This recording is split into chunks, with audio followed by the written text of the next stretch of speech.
Hey everyone, before we jump in, if you love stories about family drama, sweet revenge, and people finally getting what's coming to them, hit that subscribe button and the bell so you never miss a new video. We already called the venue and shut everything down, my mother declared, bursting into my apartment without knocking, a victorious smile plastered across her face. My father followed a step behind, wearing that same smug look he always got when he thought he'd fix something that wasn't broken. That guy is completely wrong for you, Emily. You know it in your heart. We just saved you from ruining your entire life. Dad chimed in, all self-congratulatory. The deposits were non-refundable anyway. So we actually saved you a fortune. You're welcome. Right on cue. My phone started vibrating. The preview on the screen said, Ms. Harper, a woman who says she's your mother just tried to cancel your wedding at the property you own. Do you want me to call security? I held up a finger to hush my parents and took the call. Sarah, thanks for the heads up. No security yet, but please write down every single word that was said and exactly who said it. I paused for a second. Also, bump staffing up 20% for the wedding day. Looks like we'll have a couple of surprise guests who might start trouble. I ended the call and turned around. My parents were staring at each other, totally lost. What was that about? Mom snapped. Who's Sarah? Sarah manages my property, Willow Ridge Manor. The venue you two just tried to cancel. I gave them the calm, icy smile I usually save for boardroom negotiations. The estate I've owned for the last 4 years. You could actually watch the blood drain from their faces. I've been the family let down my whole life. Not because I ever failed, but because I refused to succeed the way they wanted me to. In the Harper family, prestige always trumped actual money, and appearances mattered more than accomplishments. My older sister Victoria married a congressman's son. My brother Ethan joined Dad's law firm. They checked every box our parents handed them. The right colleges, the right friends, the right spouses. I checked none of them. Instead of law school, I got degrees in hospitality and real estate. Instead of marrying well, I built my own empire from nothing. At 26, I flipped my first house. By 30, I owned 3 boutique hotels. At 34, I bought Willow Ridge Manor, a crumbling 180-acre historic estate, and turned it into the most exclusive wedding venue on the East Coast. My parents had zero clue. I didn't hide it by accident. I hid it on purpose. I got tired of sharing wins with people who only wanted to tear them down. When I told Mom about my first hotel, she asked when I planned to get a real job. When I showed Dad the spread in Architectural Digest about my second property, he immediately started talking about Ethan's latest trial win. So I stopped telling them anything. They assumed I was barely scraping by. I let them. The joke was on them. My scraping by had built a $160 million portfolio while my perfect siblings were still paying off law school and living in houses Mom and Dad co-signed. Then I met Alex.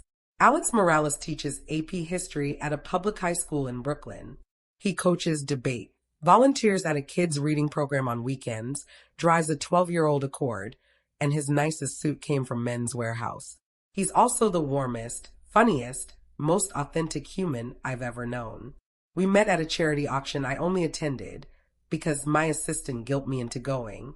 He was there repping the literacy nonprofit, looking adorably awkward in a rented tux. I was hiding from a hedge fund guy who wouldn't stop talking about his boat. You look like you're plotting your escape, I said, sliding onto the bar stool next to him.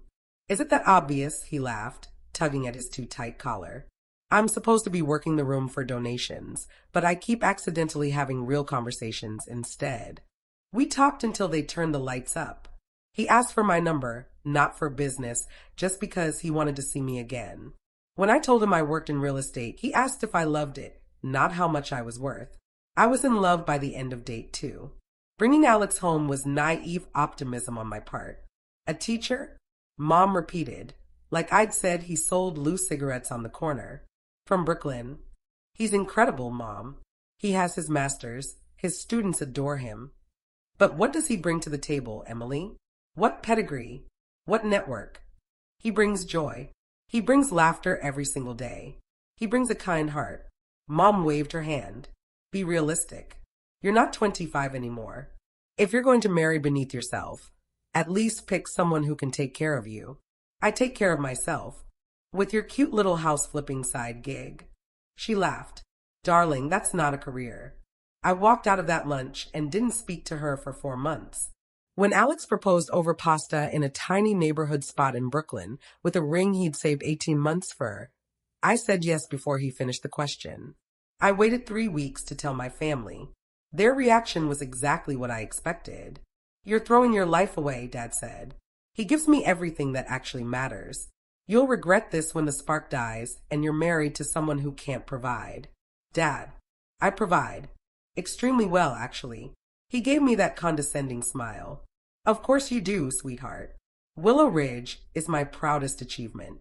I bought it 6 years ago when it was falling apart, in foreclosure, overgrown gardens, leaking roofs, the works. I poured 4 years and $10 million into bringing it back to life. Now it books 50 weddings a year at $180,000 a pop, with a 2-year wait list. Brides fly in from Tokyo and London just to get married under my rose arbor. When Alex and I started planning, the venue choice was obvious. You sure? He asked. I don't want our wedding to feel like another day at the office for you. It's not the office, babe. It's the thing I'm most proud of in this world. I want to marry you in the place I built from nothing. So that's what we did. We planned every detail ourselves. No planner, no family opinions, just us. Late September, 220 guests, mostly friends, and yes, I invited my parents. I assumed they'd RSVP no. I never thought they'd try to burn the whole thing down. Back in my apartment, Mom was turning purple. Your estate? That venue costs $250,000 to rent. You can't possibly. I don't rent it, Mom. I own it, along with the 4 hotels and the development company. I folded my arms. Did you ever once, in 10 years, ask what I actually do for work? Or were you too busy hoping I'd fail so your worldview stayed intact? Dad snatched my phone when I pulled up the Forbes profile, the Hotelier magazine cover, the Architectural Digest spread. He scrolled like a man possessed. This can't be real. Ethan would have said something. Ethan doesn't know either. I stopped telling people who only wanted me small. Mom's voice went tiny. Why didn't you ever tell us? I tried. For years. You changed the subject every single time. Eventually, I got the message. You'd already decided who I was, and no amount of proof was going to change your story. That's not fair. I laughed, sharp and joyless.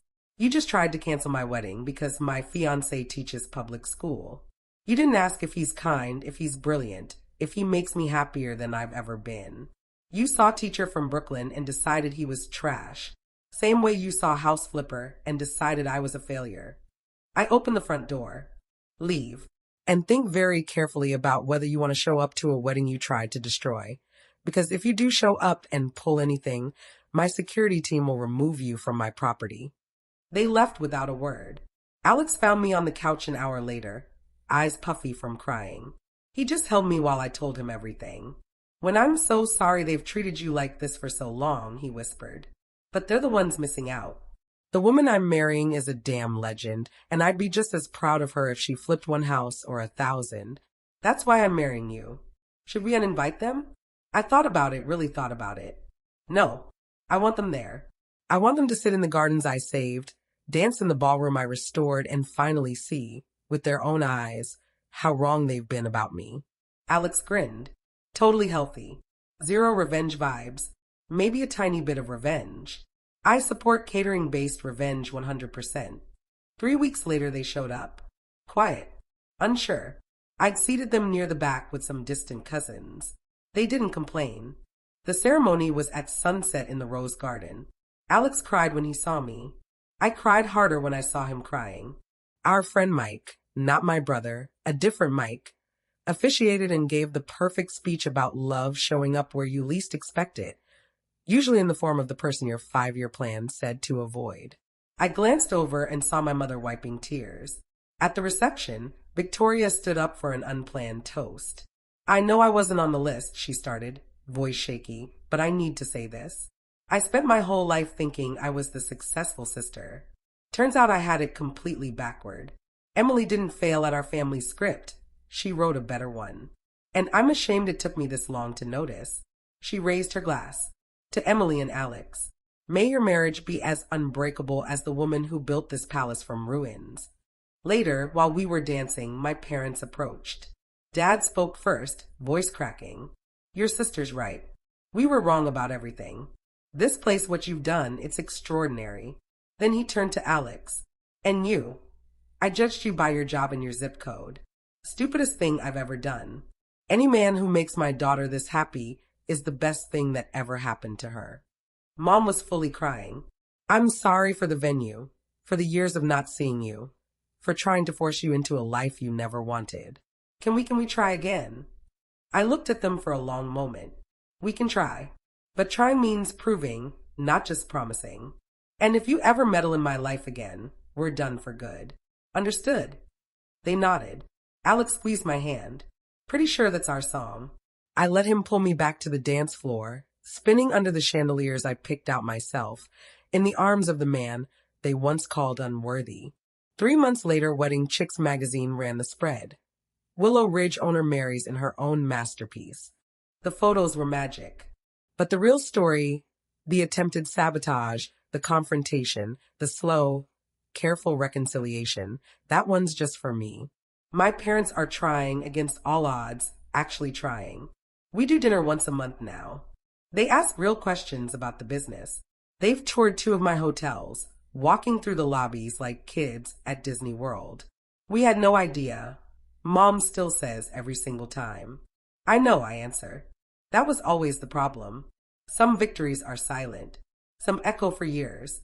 Mine did both. They tried to cancel my wedding because they thought they knew best. They didn't know the venue was mine. They didn't know me at all. But now they do. And I'm still building hotels, love, family life, on my terms with the man of my dreams by my side and every brick laid by my own hands. Thanks for watching, guys. Drop a like if this one hit you in the feels, and I'll see you in the next story.